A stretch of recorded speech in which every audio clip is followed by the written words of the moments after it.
독서지도사 장유진입니다. 사교육 현장에서 아이들 만난 것은 17년 정도 되었고 한우리 독서지도사로 활동한 지는 7년이 되었습니다. 지금은 천안에서 한우리 독서교실 운영하면서 7세 친구들부터 중학교 친구들까지 만나고 있습니다.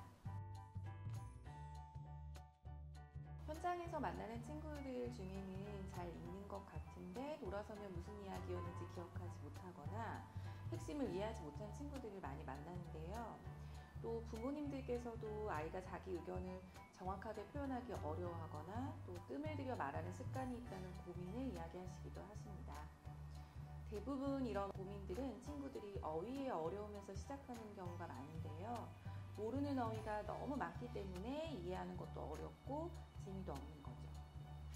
표현할 때도 정확하게 어떤 어휘로 자기 생각을 표현해야 하는지 몰라서 뜸을 들이거나 빙빙 돌려서 이야기를 하게 됩니다. 이런 문제를 해결하는데 가장 좋은 방법은 역시 독서입니다. 책에는 우리가 일상생활에서 쓰는 어휘부터 잘 사용하지는 않지만 교과서에 나오는 어휘까지 많은 양의 어휘가 들어있기 때문입니다. 하지만 읽기만 한다고 책 속의 어휘가 내 것이 되지는 않습니다. 내 것으로 만들기 위해서는 꼭 자신의 것으로 소화하는 과정이 필요한데 독후 활동이 중요한 이유가 여기에 있습니다.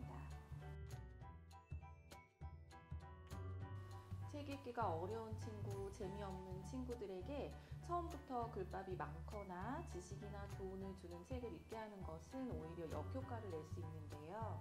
책 읽기가 숙제처럼 느껴지면 책이 점점 싫어지거든요. 하지만 그런 친구들도 만화라면 재밌게 볼 수 있습니다. 저는 이상한 해결사 우소가 징검다리 역할을 해줄 수 있을 거라고 생각했어요. 재밌게 만화와 추천 도서를 읽고 부담 없이 독후 활동을 해볼 수 있는 좋은 기획이라고 생각했습니다. 이전에도 서울문화사에서 출간하는 다른 학습 만화의 콘텐츠 작업에 참여한 적이 있는데요. 상상력을 자극하는 재미있는 만화 스토리에 학습 요소를 잘 버무리는 어린이의 유익한 독서 장르라는 것을 이해하게 되었습니다. 독서 활동지에 소개한 5권의 책은 모두 친구들이 쉽고 재밌게 읽을 수 있는 책입니다. 저는 책을 선택하는 기준에서 가장 중요한 것은 재미와 공감이라고 생각합니다. 소개드린 5권의 책은 재미있으면서도 친구들이 학교 생활을 하며 공감할 수 있는 이야기 3권과 옛 이야기 2권으로 되어 있는데요. 특별히 옛 이야기 2편을 넣은 이유는 요즘 생각보다 친구들이 옛 이야기를 많이 모르더라고요. 그게 좀 안타깝게 느껴지기도 했고 이 시기에 친구들이 옛 이야기를 알아두는 게 우리나라의 정서를 이해하고 또 역사를 이해하는 데 도움이 된다고 생각하기 때문입니다. 책을 읽고 독서활동지를 풀어보는 것도 중요하지만 사실은 책을 읽는 게 더 중요하다고 생각하는데요. 친구들이 5권의 책을 다 읽었다는 것만으로도 충분히 칭찬해 주시면 좋겠어요. 활동지의 문제를 다 풀지 않고 그 중에 마음에 드는 것만 골라서 풀어보게 하시는 것도 좋습니다. 제일 중요한 것은 역시 책을 읽는 것이니까요. 세상에서 가장 어려운 일 중에 하나가 책 읽기를 싫어하는 아이에게 책을 읽히는 일일 거예요. 그럼에도 독서는 학습적인 면뿐만 아니라 삶을 풍요롭게 하는 활동으로도 꼭 필요합니다. 특히 책을 싫어하는 아이라면 부모님께서 더 자세히 관찰하셔야 하는데요. 아무리 책을 싫어하는 아이도 자신이 좋아하는 분야나 흥미가 있는 분야의 책에는 관심을 보이기 때문입니다. 물론 책을 골고루 읽는 것은 매우 중요하지만 우선 책 읽기에 재미를 붙여야 하는 아이라면 아이가 원하는 분야의 책을 스스로 선택할 수 있는 기회를 주시는 게 좋습니다. 책이 많은 공간에 함께 가셔서 이 책, 저 책 구경하고 살펴보는 시간을 주시면 좋겠어요. 여기서 중요한 것은 책을 구경한다는 것인데요. 고른 책을 끝까지 다 읽는 게 아니고 이 책, 저 책 구경하면서 살펴볼 수 있는 시간을 주시면 아이들은 분명히 그 경험에서 재미를 느끼고 결국 자신이 읽고 싶은 책을 고르는 힘이 생기게 됩니다. 앞의 질문과 연결되는 대답이 될 것 같은데요. 읽는 것에 부담이 없는 아이라면 학교에서 추천하는 추천 도서는 다 읽는 게 좋습니다. 하지만 추천 도서라는 것은 아이들이 책을 고를 때 어려움을 줄여주는 기준일 뿐이고 평균적인 아이들의 취향이나 그 해의 이슈, 교과 내용에 맞춰서 정해진 추천 도서가 내 아이에게는 전혀 관심이 없는 경우도 많습니다. 그렇기 때문에 학교의 추천 도서를 다 읽기가 어려운 친구들은 그 중에서 관심 가는 주제의 도서 위주로 읽는 것도 나쁘지 않습니다. 하지만 친구들이 추천 도서를 골라 읽는 것과는 별개로 부모님들께서는 한 번쯤 추천 도서를 읽어보시기를 권해드립니다. 학교에서 선정한 학년별 추천 도서는 그 학년에서 꼭 이해해야 하는 개념이나 과정이 포함되어 있기 때문에 부모님들께서는 알고 계시면 도움이 되실 거라고 생각합니다.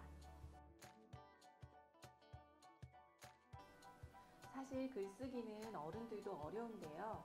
유창하게 말을 잘하는 사람도 막상 자신의 말을 글로 옮겨 쓰기란 쉽지가 않죠. 아이들은 더 그럴 것입니다. 거기다 손의 근육이 약한 아이들은 글씨를 쓰는 일도 힘들게 느껴질 것입니다. 하지만 글이야말로 자신의 생각을 가장 정확하게 정리하고 표현할 수 있는 도구이기 때문에 꼭 연습해야 합니다. 처음부터 어렵고 거창한 주제의 글쓰기를 하는 것보다는 날씨나 그날의 감정, 감상을 한두 문장으로 꾸준히 쓰는 것을 추천드립니다. 아이들도 한 문장만, 두 문장만 써도 된다면 거부감 없이 잘 써내려갑니다. 그렇게 노트 한 권을 다 채워서 써보면 한 권을 다 써냈다는 성취감과 함께 자신감이 생깁니다. 글쓰기는 자신감이 가장 중요합니다. 저는 학습 만화가 독서에 거부감이 있는 친구들에게는 깊이 있는 독서로 들어갈 수 있는 연결고리가 된다고 생각합니다. 사실 저도 어린 시절부터 지금까지 만화책을 좋아하고 종종 보는데요. 만화책을 읽었었던 것이 깊이 있는 독서를 방해했다고는 생각하지 않습니다. 오히려 글로 이해하기 어려운 개념 같은 것은 만화와 함께 읽었던 것이 도움이 되었습니다. 물론 학습 만화만 보려고 하는 경우에는 부모가 학습 만화와 글책을 균형 있게 읽을 수 있도록 하는 도움을 주셔야겠지만 우리 아이들이 살아가는 시대는 글을 이해하는 능력만큼 그림이나 기호를 이해하는 능력도 중요해지고 있기 때문에 학습 만화도 보는 것이 좋다고 생각합니다. 그래서 저는 오히려 부모님들께서 학습 만화를 권해주실 때 정말 잘 그려지고 잘 만들어진 학습 만화를 선택해서 보여주시기를 추천드립니다. 그런 점에서 이상한 해결사 우소 1권을 추천드립니다. 부모님들께서도 읽어보시기를 권해드리는데요. 이상한 해결단 우소는 부모님들이 보시기에도 재미있고 유익하고 또 읽는 시간도 오래 걸리지 않습니다. 읽고 나서 아이와 재미있는 장면이나 캐릭터부터 시작해 속담 카드로 퀴즈를 주고받으시면서 자연스럽게 가족 토론의 장이 열렸으면 좋겠습니다.